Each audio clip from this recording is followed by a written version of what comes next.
کہ اور کیا خصوصیات ہیں آپ میں؟ اس نے کرسی کی پشت سے سر ٹکاتے ہوئے کہا، اور سر، میں بہت اچھی کک بھی ہوں۔ Pakistani, Indian, Chinese, Italian, French, ہر طرح کے کھانے بنا سکتی ہوں۔ خصوصاً چائنیز اور اٹالین تو ایسے بناتی ہوں کہ جو کھاتا ہے دوبارہ فرمائش کر کے بنواتا ہے۔ اس نے اپنی مزید صلاحیتیں گنوا دیں۔ اوہ، تو یہ چیزیں بھی آپ نے اپنے کزن سے سیکھیں؟ اس نے محظوظ ہوتے ہوئے پوچھا۔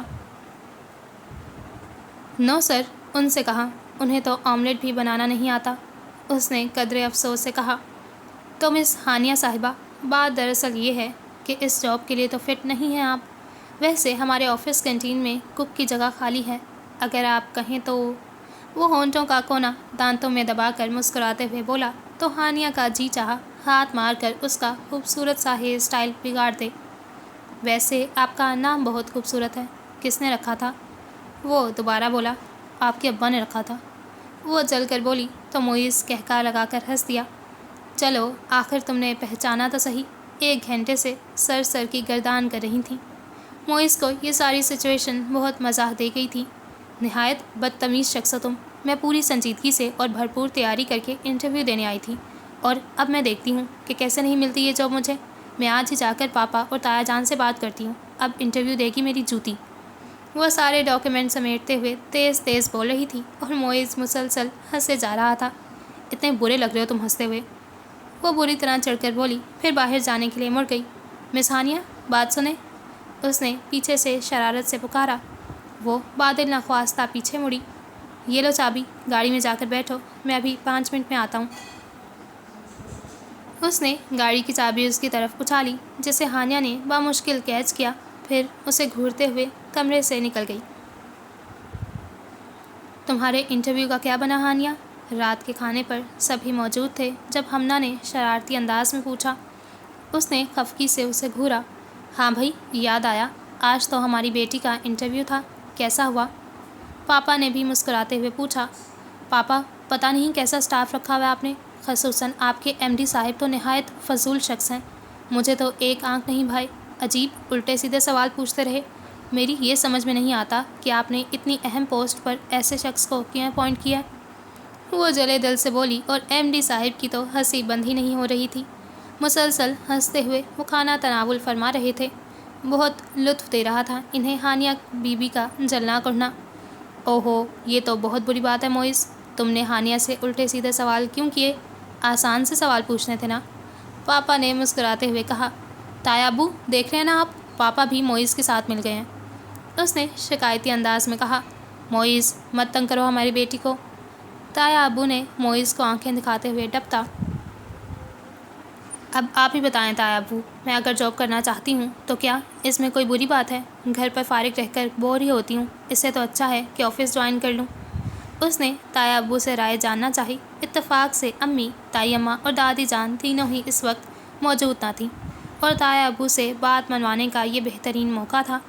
ہاں تو ٹھیک ہے، تم آفس جوائن کر لو، اس میں مسئلہ ہی کیا ہے؟ تایا ابو نے فراق دلی سے کہا۔ تھینک یو سو مچ تایا ابو، وہ خوشی سے نہال ہوتے ہوئے بولی، جبکہ معیز کی ہنسی کو یکدم بریک لگی۔ پاپا، کیسے کر لے یہ آفس جوائن؟ آتا جاتا خاک نہیں ہے، کام کی بجائے مسئلے ہی کھڑے کرے گی۔ اس نے فوراً مخالفت کی۔ سیکھ لے گی، کام آہستہ آہستہ، تجربہ یکدم سے تھوڑی آ جاتا ہے، انہوں نے اس کا اعتراض رد کرتے ہوئے کہا۔ لیکن میں نے تو ایک اور لڑکی کو اپوائنٹ کر لیا ہے، ہر طرح سے ہمارے معیار کے مطابق ہے، اس کے پاس ڈگری بھی ہے اور تجربہ بھی، میں تو اس کے کانفیڈنس سے ہی بہت متاثر ہوا ہوں، انٹرویو بہت اچھا دیا اس نے۔ اب یہ تو بہت غلط بات ہے کہ میں اسے ریجیکٹ کر کے ہانیہ کو جاب دے دوں، میرٹ کی سراسر خلاف ورزی ہے یہ۔ اس نے ایک لمبی تقریر جھاڑ دی۔ میں کب کہہ رہی ہوں اسے ریجیکٹ کرو، اسے تو ضرور اپوائنٹ کرو، بلکہ مجھے اس کے ساتھ کام کرنے سے سیکھنے کا موقع ملے گا، اور میں تم سے تنخواہ کب مانگ رہی ہوں، بلا معاوضہ کام کروں گی۔ ہانیہ نے اس کا حربہ ناکام بناتے ہوئے کہا۔ چلو ٹھیک ہے یار، تھوڑے دنوں کا شوق ہے، اسے کر لینے دو کام، پاپا نے گفتگو سمیٹتے ہوئے کہا۔ وہ مزید تو کچھ نہ بولا، بس خونخوار نظروں سے ہانیہ کو گھورتا رہا۔ ویسے معیز بھائی، قابلیت میں تو ہماری ہانیہ بھی کسی سے کم نہیں، اس بات کی تو میں گواہ ہوں، اس نے انٹرویو کے لیے زبردست تیاری کی تھی، 2 انٹرویو تو کل رات میں نے خود سنے ہیں، نیند کی حالت میں بھی فٹافٹ انگلش بول رہی تھی، ہمنا نے شرارتی انداز میں کہا تو تایا ابو اور پاپا ہنس پڑے۔ اسے نیند میں بولنے کی عادت تھی۔ اس بات سے گھر کا ہر فرد واقف تھا اور اکثر و بیشتر اس عادت کی وجہ سے ہانیہ کو مذاق کا نشانہ بھی بننا پڑتا۔ لیکن آج اس نے ہمنا کے مذاق کا قطعی برا نہ مانا، کیونکہ آج اسے معیز کی سر توڑ کوشش کے باوجود آفس جوائن کرنے کی اجازت مل گئی تھی۔ آفس جانے یا جاب کرنے کا اسے کوئی خاص شوق نہیں تھا، بلکہ جاب ہی کیا، پڑھنے لکھنے کے تقریباً ہر کام سے اس کی جان جاتی تھی۔ بہت مشکلوں سے تو اس کا ایم اے کلیئر ہوا تھا۔ اس کی کئی دوستوں نے تو ایم فل میں بھی ایڈمیشن لے لیا تھا، پر اس نے کانوں کو ہاتھ لگاتے ہوئے توبہ کر لی۔ ہاں، پڑھنے کے علاوہ باقی ہر کام میں خوب دلچسپی لیتی تھی۔ زبردست انٹیریئر ڈیزائنر تھی، اکثر و بیشتر گھر کی سیٹنگ تبدیل کرتی رہتی، جسے ہمنا اور بلال اکھاڑ پچھاڑ کا نام دیتے۔ کوکنگ اور بیکنگ میں تو کیا، اسے گویا عشق تھا۔ اس میں اس کا کوئی ثانی نہیں تھا۔ یہاں تک تو سب ٹھیک تھا، گھر کے کسی بھی فرد کو اس کی کسی بھی سرگرمی پر کوئی اعتراض نہ تھا، بلکہ دادی، امی اور تائی تو حوصلہ افزائی کرنے میں پیش تھیں۔ امی اور تائی شکر کرتی تھیں کہ وہ آپی پر نہیں گئی۔ آپی خوش قسمتی یا بد قسمتی سے زبردست اکیڈمک ریکارڈ کی مالک تھیں، مگر گھر کے کاموں میں ایک نمبر کی بد سلیقہ۔ ایم ایس سی میں گولڈ میڈل لینے کے بعد ان کا ارادہ ریسرچ کے لیے باہر جانے کا تھا۔ انہی دنوں ان کے لیے انگلینڈ میں مقیم عفان کا رشتہ آ گیا۔ باہر تو وہ چلی گئیں، لیکن جب انہیں جینیٹک انجینئرنگ میں ریسرچ کی بجائے امور خانہ داری میں پی ایچ ڈی کرنا پڑی تو مانو ہاتھوں کے طوطے اڑ گئے۔ وہ تو شکر تھا کہ عفان وہاں اکیلے رہتے تھے اور بڑے ٹھنڈے مزاج کے شخص تھے، ورنہ اگر آپی کی شادی پاکستان میں کسی جوائنٹ فیملی ٹائپ کے سسرال میں ہوتی تو کافی مشکل صورتحال پیدا ہو سکتی تھی۔ بہرحال اب تو آپی نے گھریلو ذمہ داریوں کے ساتھ ایڈجسٹ کر لیا تھا اور وہ ایک پیارے سے بیٹے کی ماما جانی بھی بن چکی تھی۔ سمجھداری اور بردباری آنا تو ایک فطری امر تھا، ورنہ پہل جب آپی آن لائن ہوتی تو حال چال پوچھنے کے بجائے پہلا سوال کچھ اس قسم کا ہوتا: امی، نہاری کا شوربہ گاڑھا کرنے کے لیے کیا ڈالتے ہیں؟ کبھی پوچھا جاتا: امی، کوفتے ہنڈیا میں ڈالنے کے ساتھ ہی ٹوٹ جاتے ہیں، کیا کروں؟ بلال نے تو ایک مرتبہ بڑی ہوشیاری سے امی کا نام استعمال کرتے ہوئے مشورہ دیا تھا کہ کوفتوں کا مسالہ بناتے وقت قیمے میں تھوڑا سا گلو ڈال دیں، کبھی نہیں ٹوٹیں گے۔ اگر ہانیہ فوراً تردد نہ کرتی تو آپی سے کچھ بعید بھی نہیں تھا کہ وہ اس مشورے پر فوراً عمل کر لیتی۔ خیر، آپی کا حشر دیکھتے ہوئے امی اور تائی اماں نے اس کی تربیت پر بھرپور توجہ دی تھی اور اپنے مقصد میں کافی حد تک کامیاب بھی تھی کہ آپی کی بجائے وہ گھریلو امور میں خاصی طاق ہو چکی تھی۔ امی اور تائی جان کو اس نے کچن کے کاموں سے تقریباً آزاد کر دیا تھا۔ پاپا کے لیے ان کے کہنے سے پہلے ہی چائے کافی ان کی میز پر موجود ہوتی۔ تایا ابو اور دادی جان ان کے لیے شوگر اور کولیسٹرول فری نت نئے ڈشز ہر وقت ٹرائی کرتی رہتی۔ ہمنا کو اس سے کپڑوں کی ڈیزائننگ کے لیے مشورہ درکار ہوتا اور بلال کے پیٹو دوستوں کے لیے چائے کے ساتھ چٹپٹے لوازمات بنا کر دینے کی ذمہ داری بھی اسی کی تھی۔ ان تمام افراد کے ساتھ اس کے تعلقات نہایت خوشگوار تھے۔ باقی ایک معیز احمد تھا، اس کا اکلوتا تایا زاد، جو بیک وقت ایک اچھا دوست بھی تھا اور دشمن بھی۔ جانے کیوں اکثر و بیشتر دونوں کے درمیان کسی بات پر ٹھنی ہی رہتی۔ معیز آپی ہی کی طرح شاندار اکیڈمک ریکارڈ کا مالک تھا۔ اس کی وجہ سے تایا ابو اور پاپا بزنس کی ذمہ داریوں سے کافی حد تک آزاد ہو چکے تھے۔ اور ایسے ہی ایک دن باتوں میں یہ بحث چھڑ گئی کہ گھر کی ذمہ داریاں زیادہ مشکل ہیں یا بزنس کے اسرار سیکھنا زیادہ مشکل ہے۔ تب ہانیہ نے مذاق میں کہہ دیا کہ آفس ورک زیادہ مشکل نہیں، وہ یہ کام نہایت بخیر و خوبی انجام دے سکتی ہے۔ مزید یہ کہ اس کا دل چاہ رہا تھا کہ وہ بھی آفس جوائن کرے۔ ہانیہ نے تو مذاق برائے مذاق میں کہا تھا، لیکن معیز نے جس طرح فوری طور پر اور سختی سے اس بات کی مخالفت کی، وہ ہانیہ کے لیے حیران کن تھی، اور پھر صرف ضد میں آ کر اس نے آفس جانے کا فیصلہ کر لیا۔ اس کے بے حد اصرار سے تنگ آ کر معیز نے کہہ دیا کہ جب آفس میں جگہ خالی ہوگی تب ہی دوسروں کے ساتھ اس کا بھی انٹرویو لے لیا جائے گا۔ اگر کامیاب ہو گئی تو ٹھیک، دوسری صورت میں مسترد کر دیا جائے گا۔ معیز تو یہ بات کر کے بھول گیا، لیکن ہانیہ نے نہایت سنجیدگی کے ساتھ انٹرویو کی تیاری شروع کر دی، اور جب انٹرویو کے دن نزدیک آ گئے تو اس نے معیز کو اپنے ارادے سے دوبارہ مطلع کرنا ضروری سمجھا۔ معیز صرف مسکرا دیا، اور آج وہ بھرپور تیاری کر کے انٹرویو دینے گئی تھی۔ لیکن معیز نے جس غیر سنجیدگی سے اس کے انٹرویو کو ٹالا تھا، اس سے ہانیہ بی بی کے ارادوں میں مزید پختگی آ گئی، اور اب اس نے تایا ابو سے بات منوا کر ہی دم لیا۔ بہت ڈیسنٹ لگ رہی ہو۔ صبح جب وہ آفس جانے کے لیے تیار ہوئی تو ہمنا نے توصیفی نگاہوں سے دیکھتے ہوئے کہا، تھینک یو میم۔ اس نے مسکراتے ہوئے تعریف وصول کی۔ دونوں اکٹھے ہی ناشتے کی میز پر پہنچے۔ کہاں کی تیاری ہے بھائی؟ تایا جان نے اسے نک سک سے تیار دیکھ کر پوچھا۔ آپ کو نہیں معلوم تایا جان، آج سے ماں بدولت آفس جایا کریں گی۔ اس نے کرسی کھینچ کر بیٹھتے ہوئے کہا۔ کس سے اجازت لی تم نے؟ دادی جان نے اخبار سے نظریں ہٹا کر اسے گھورا تو یکدم گڑبڑا گئی۔ تایا ابو سے پوچھا تھا میں نے۔ اس نے فوراً مدد طلب نگاہوں سے دیکھا۔ ایک تو تمہارا پتہ نہیں چلتا، انتصار بچوں کی بے وقوفیوں میں بھی شریک ہونے لگے ہو۔ انہوں نے تایا ابو کو بھی لپیٹ میں لے لیا۔ اماں شوق ہے اس کا، کرنے دیں تھوڑے دن جاب۔ تایا ابو نے اس کی وکالت کرنے کی کوشش کی۔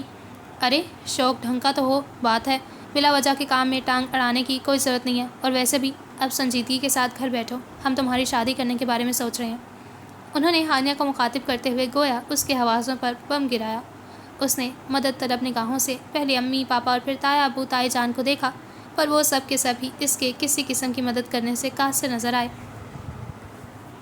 ظاہر ہے ویٹو پاور تو صرف دادی جان کے پاس تھی، جو انہوں نے اس وقت نہایت ہوشیاری سے استعمال کر لی تھی۔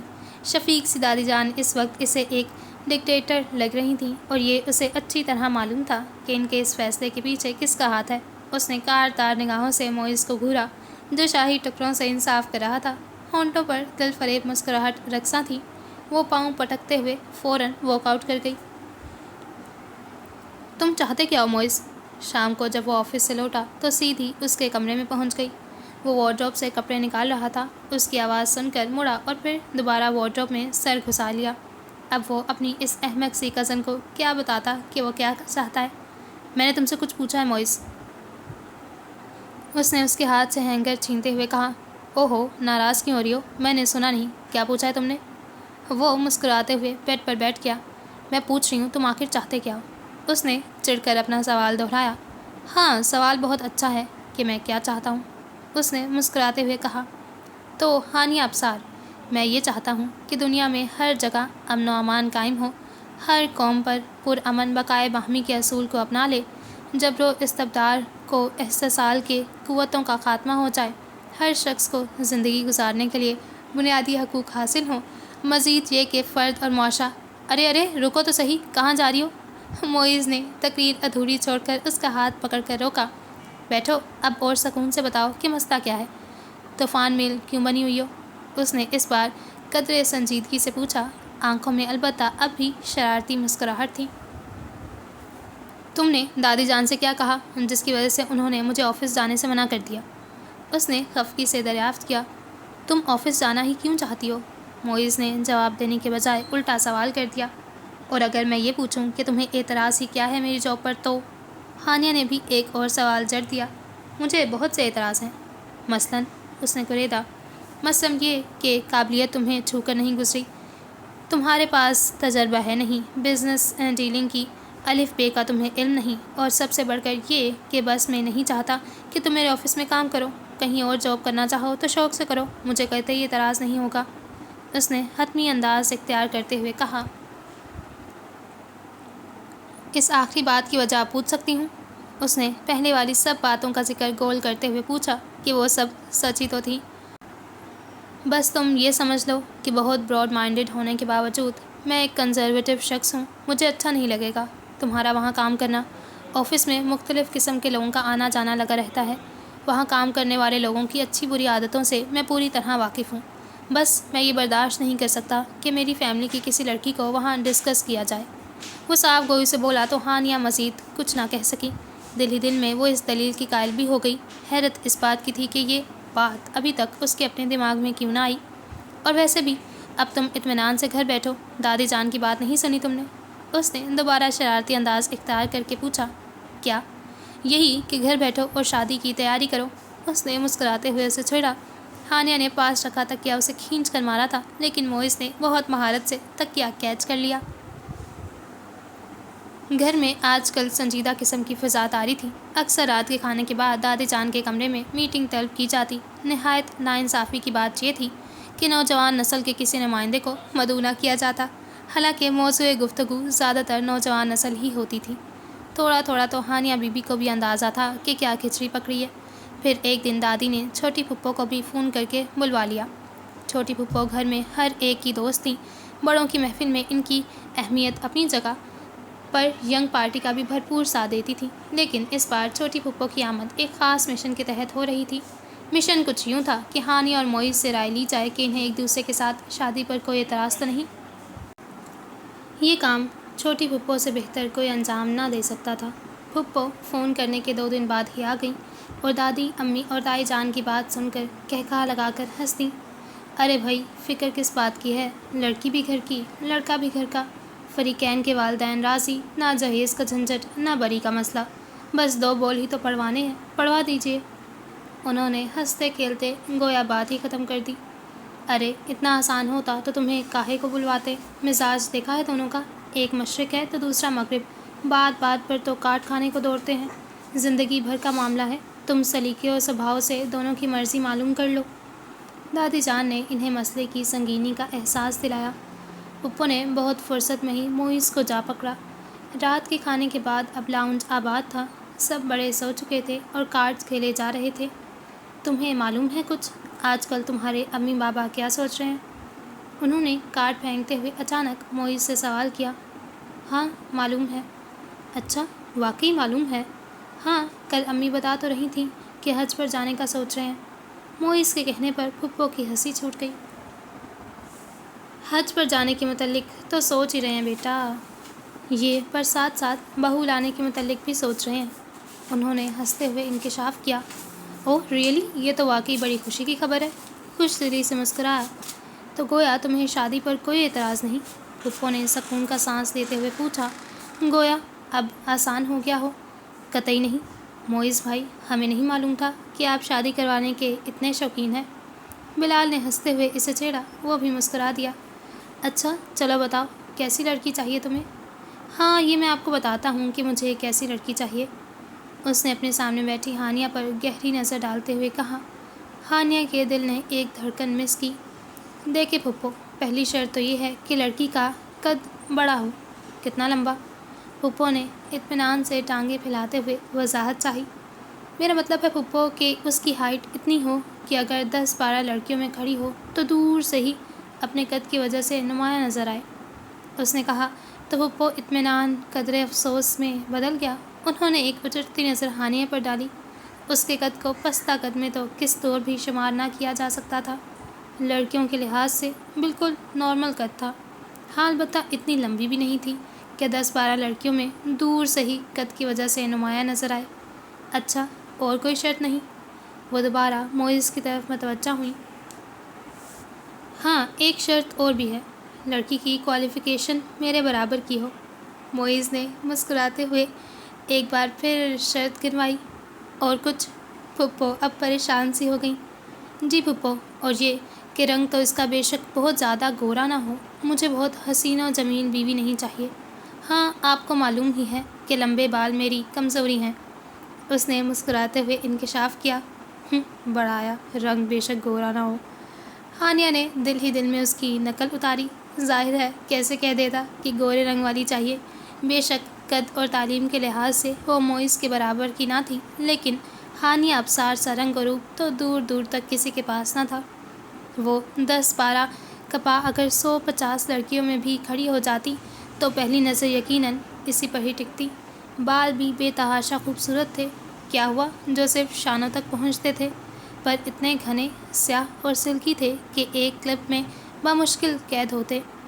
اکثر لمبے بالوں والی لڑکیاں بھی رشک سے اسے دیکھتیں۔ بس یا اور کچھ بھی؟ پھپھو نے قدرے ناراضی سے پوچھا۔ اپنے لاڈلے بھتیجے پر اس وقت انہیں کچھ غصہ سا آ رہا تھا۔ اور کچھ یہ کہ آواز بہت سافٹ ہو، دھیما دھیما سا بولتی ہو، کہے تو بالکل نہ لگاتی ہو۔ اس نے 1-2 خوبیاں مزید گنوائیں۔ تو بیٹا اتنی خوبیوں والی لڑکی ڈھونڈنے میں 5-7 سال تو لگ ہی جائیں گے، تم فی الحال شادی کا خیال دل سے نکال دو۔ پھپھو نے بڑی سنجیدگی سے مشورہ دیا تو وہ جواباً کہکا لگا کر ہنس دیا۔ بھائی آپ نے پوچھا، میں نے بتا دیا، ایسی لڑکی مل گئی تو ٹھیک، ورنہ کسی ایسی ویسی پر ہی گزارا کر لیں گے۔ وہ متبسم لہجے میں بولا۔ اب ذرا تم بھی اپنی پسند ناپسند کے بارے میں بتاؤ، تمہارے بھی 2-4 رشتے آئے ہوئے ہیں، دیکھ بھال کر کسی کو فائنل کریں گے۔ پھپھو نے اپنا رخ ہانیہ کی طرف موڑ لیا۔ 2-4 رشتوں والی بات پر موئز چونکا تو ضرور تھا، لیکن اپنے تاثرات نارمل ہی رکھے۔ میں کیا بتاؤں پھپھو؟ ہانیہ نے شرمانے کی ایکٹنگ کی۔ ارے کچھ تو بتاؤ، پھر نہ کہنا کہ لڑکی ہونے کی وجہ سے رائے نہیں لی۔ موئز کی طرف سے مایوس ہونے کے بعد انہوں نے اسی سے کچھ اگلوانا چاہا۔ وہ پھپھو مجھے ڈاکٹر بہت اچھے لگتے ہیں، اس نے شرمگین مسکراہٹ کے ساتھ بتایا۔ ڈاکٹر؟ انہوں نے حیرت بھری جھنجھلاہٹ سے پوچھا۔ جی ڈاکٹر، دیکھیں نا پھپھو کتنے اچھے لگتے ہیں ڈاکٹر، اوورال ہاتھ پر ڈال کر گلے میں اسٹیتھوسکوپ ڈالے، کتنا گریس ہوتا ہے ڈاکٹرز میں۔ اس نے آنکھیں بند کر کے بڑے جذب سے کہنا چاہا، پر بند آنکھوں کے پیچھے ڈاکٹر کی بجائے بزنس مین مسکرا رہا تھا۔ اس نے جھٹ آنکھیں کھول دیں۔ چلو بھائی، بتا دیں گے تمہارے امی بابا کو تم لوگوں کی پسند کے بارے میں، پھپھو مایوسی سے بولی۔ بے دلی سے کارڈ بھی نیچے ڈال دیے گئے۔ بس جا رہی ہیں آپ؟ ہمنا نے انہیں اٹھتا دیکھ کر پوچھا۔ ہاں تو 1:30 بج رہے ہیں، نیند آ رہی ہے مجھے، انہوں نے جمائی لی۔ واہ پھپھو، میں اتنی دیر سے اپنی پسند ناپسند کے بارے میں جواب ترتیب دے رہا تھا، میری باری آنے پر آپ اٹھ کر چل دی، بالحال شرارت سے بولا۔ پھپھو نے ہنستے ہوئے اس کے کندھے پر زوردار تھپ رسید کی۔ تو تمہیں ڈاکٹر اچھے لگتے ہیں؟ رات کو بستر پر لیٹنے کے بعد ہمنا نے پوچھا۔ نہیں ہرگز نہیں، کتنے سڑیل ہوتے ہیں، دوائیوں کی بو میں رچے بسے، اس نے ناک سپیرتے ہوئے کہا۔ تو پھر وہاں کیا بکواس فرما رہی تھی پھپھو کے سامنے؟ ہمنا نے حیرت سے آنکھیں پھیلا لیں۔ تو اور کیا کہتی بولو، اس نے الٹا اسی سے دریافت کیا۔ تم موئز بھائی کو پسند کرتی ہو نا؟ ہمنا نے آہستہ سے پوچھا۔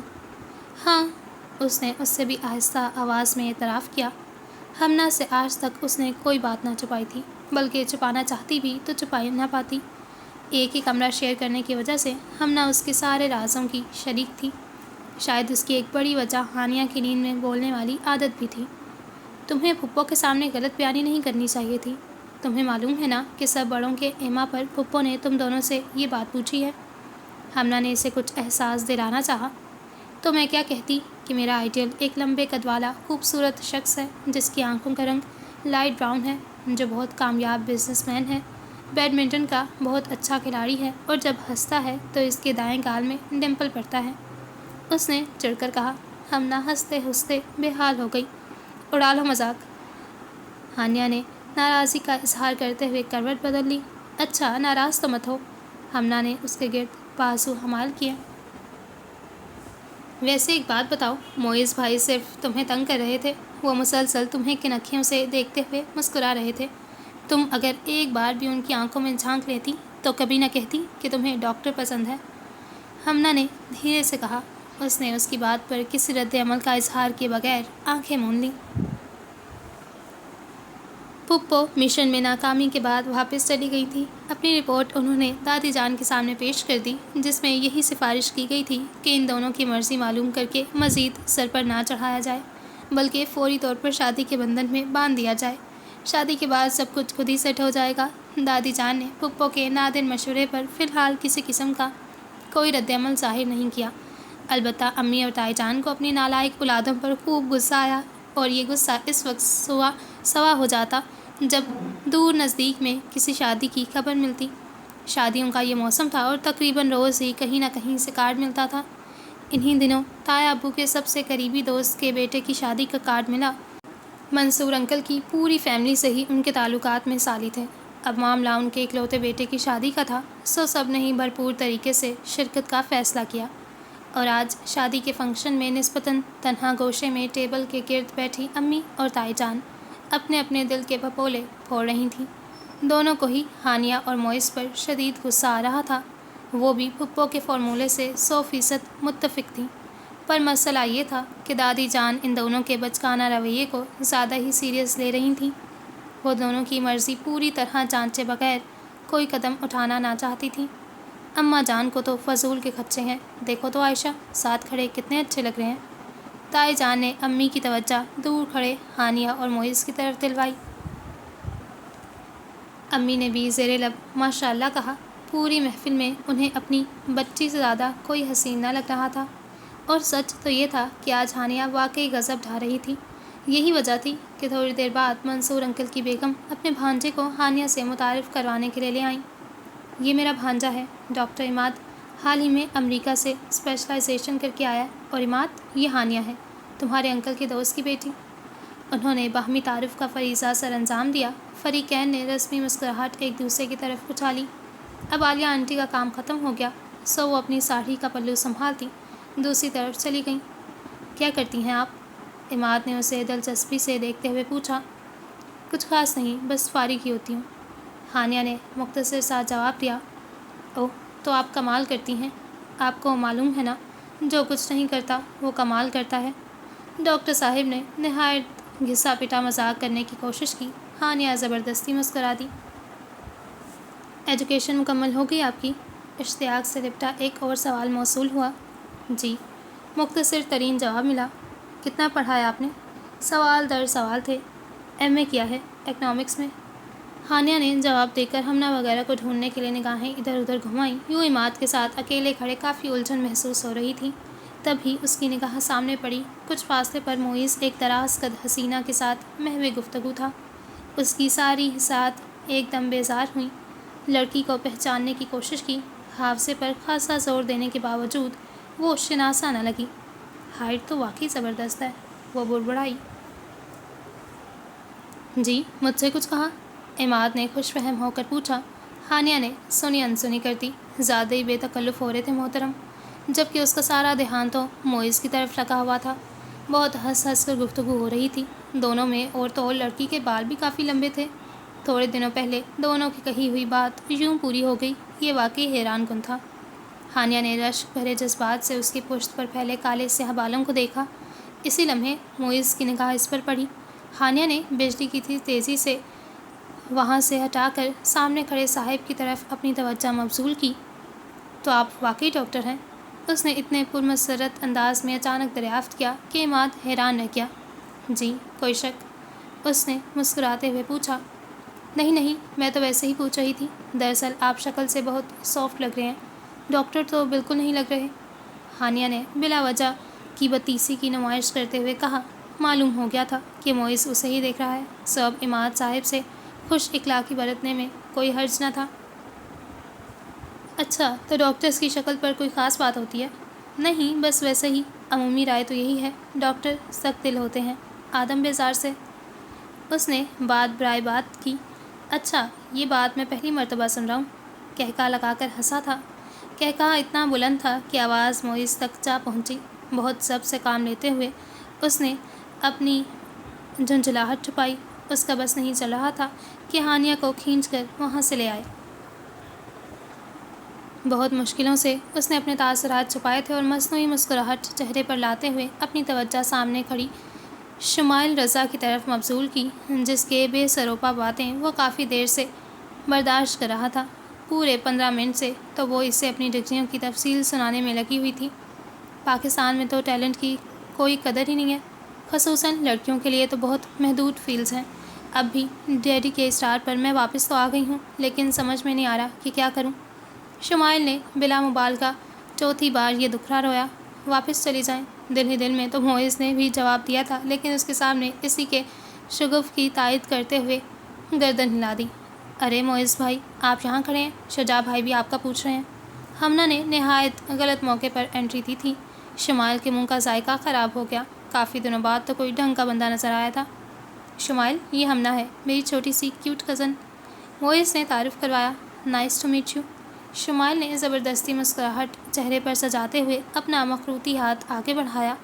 ہمنہ نے بھی نہایت گرم جوشی سے مصافحہ کیا۔ دل ہی دل میں ہانیہ کو گالیوں سے بھی نوازا تھا، جو معیز کو ایک خوبصورت لڑکی کے پاس اکیلا چھوڑ کر اس وقت ایک نہایت بغلول قسم کے شخص کے ساتھ محو گفتگو تھی۔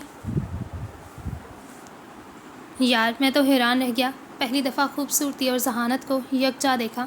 بہت انجینئس ہے شمائل رضا، میں تو واقعی اس سے بہت امپریس ہوا ہوں۔ معیز نے ناشتہ کرتے ہوئے ہانیہ کو مخاطب کیا۔ کچن میں اس وقت وہ دونوں ہی موجود تھے۔ فنکشن سے واپسی رات بہت دیر ہوئی تھی۔ صبح دونوں کی ہی آنکھ کافی دیر سے کھلی تھی۔ اب وہ دونوں اکٹھے ناشتہ کر رہے تھے۔ تم نے دیکھا تھا نا شمائل کو، وہی جس نے ڈارک گرین سوٹ پہنا ہوا تھا؟ معیز نے اسے مخاطب کرتے ہوئے کہا۔ تو گویا سوٹ کا رنگ بھی یاد ہے۔ ہانیہ کا حسد کے مارے برا حال ہو رہا تھا، لیکن بہت خوبی سے اس نے اپنے تاثرات چھپائے تھے۔ ہاں دیکھا تو تھا، لیکن قریب سے دیکھنے کا موقع نہیں ملا، اس نے سرسری سے انداز میں جواب دیا۔ ابھی حال ہی میں UK سے پاکستان آئی ہے، پھر بھی مشرقی ٹچ برقرار ہے، بہت گریسفل لڑکی ہے۔ معیز نے اس کی شان میں مزید کلابے ملائے، ساتھ ہی ساتھ ہانیہ کے چہرے کا بھی جائزہ لیا، جہاں فی الحال کسی قسم کی جلن کے آثار نہ تھے۔ اور بال تو اس کے بہت ہی خوبصورت ہیں، اتنے لمبے بال میں نے شاید ہی اپنی زندگی میں کسی اور کے دیکھے ہوں۔ معیز نے مبالغہ آمیزی کی حد کر دی۔ ہاں واقعی بال تو اس کے بہت خوبصورت ہیں۔ کل تو میری اس سے ملاقات نہیں ہو پائی، لیکن تم اتنی تعریفیں کر رہے ہو تو میرا بھی جی چاہ رہا ہے ملنے کو۔ چلو آج ملاقات ہو جائے گی، آج تو آئے گی نا شمائل؟ اس نے بہت اشتیاق سے دریافت کیا۔ ہاں شاید، ویسے رشتہ دار تو وہ دلہن والوں کی تھی، ہو سکتا ہے ولیمے میں بھی آ جائے۔ معیز نے چائے کے گھونٹ کے ساتھ غصہ بھی اپنے اندر اتارا، وہ سخت بدمزہ ہو رہا تھا۔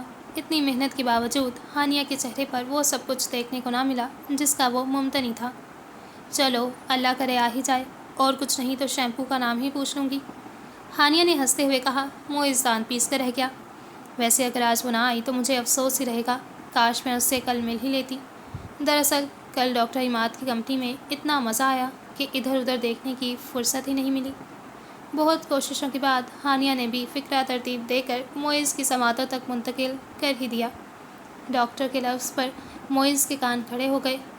اچھا تو ڈاکٹر تھے موصوف؟ اس نے ہلکے پھلکے انداز میں پوچھا۔ ہاں، کنگ ایڈورڈ کے گولڈ میڈلسٹ ہیں، اسپیشلائزیشن امریکہ سے کر کے آئے ہیں۔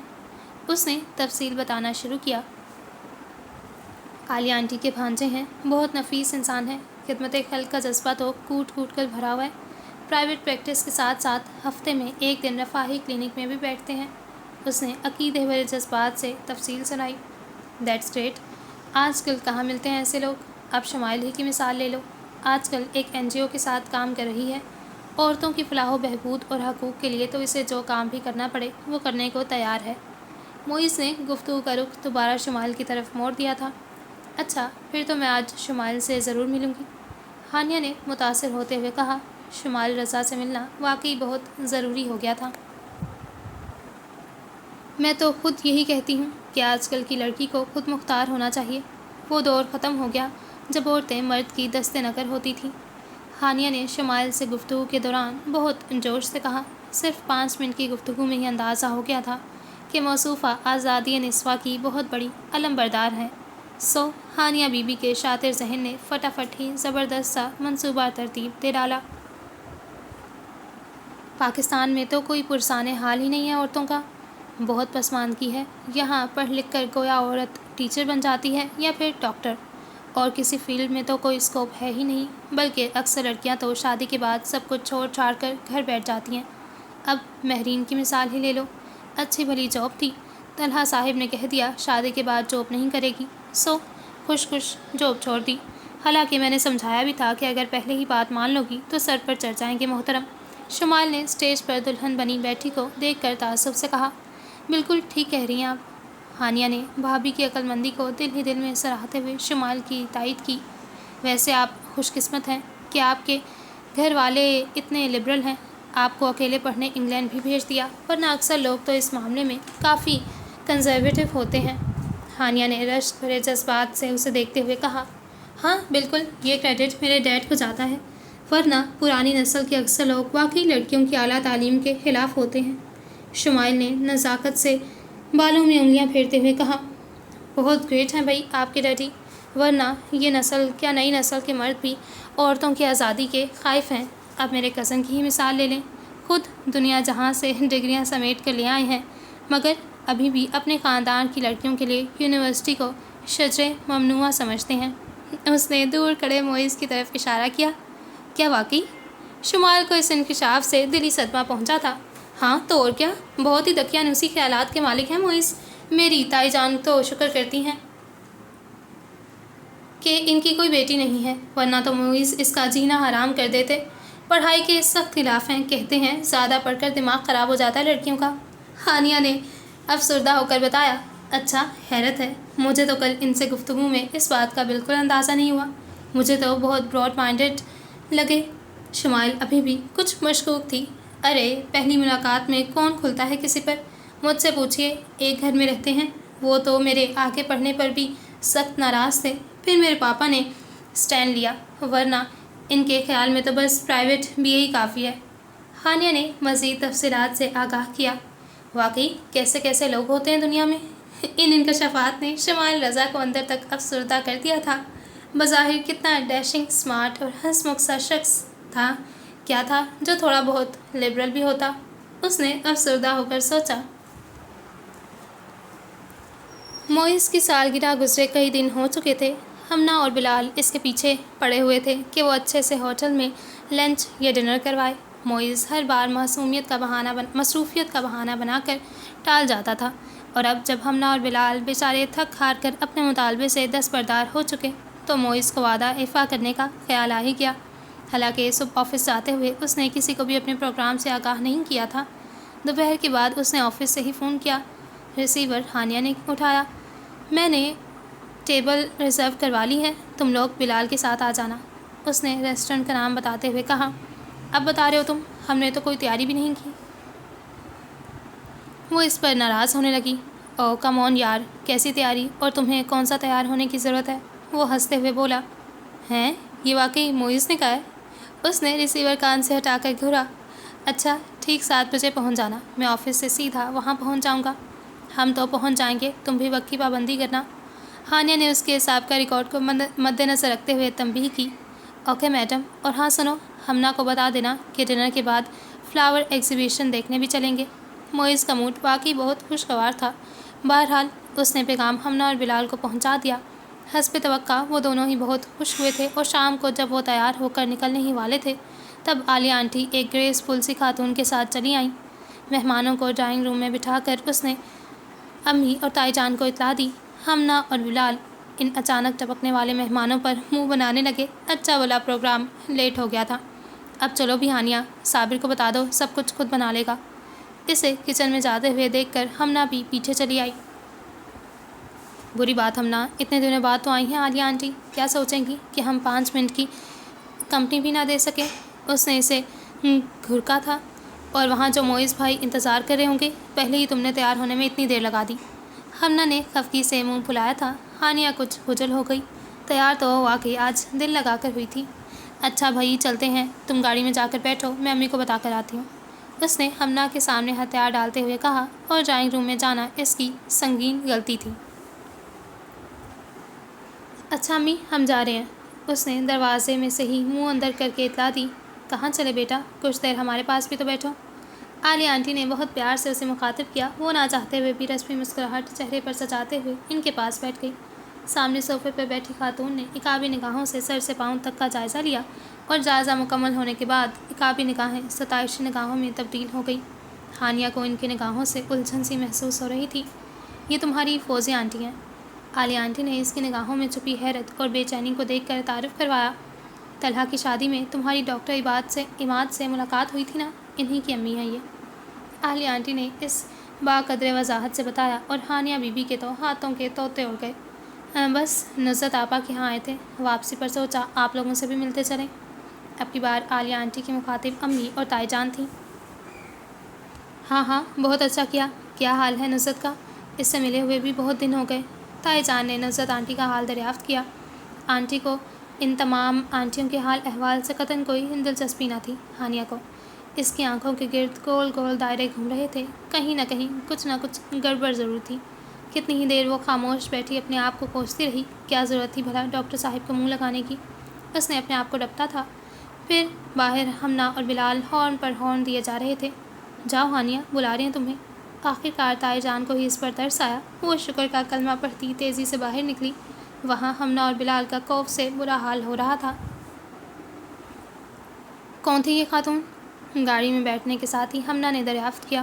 ڈاکٹر عماد کی امی، اس نے تھوک نکلتے ہوئے بتایا۔ ہمنا نے ایک گہری نظر اس پر ڈالی۔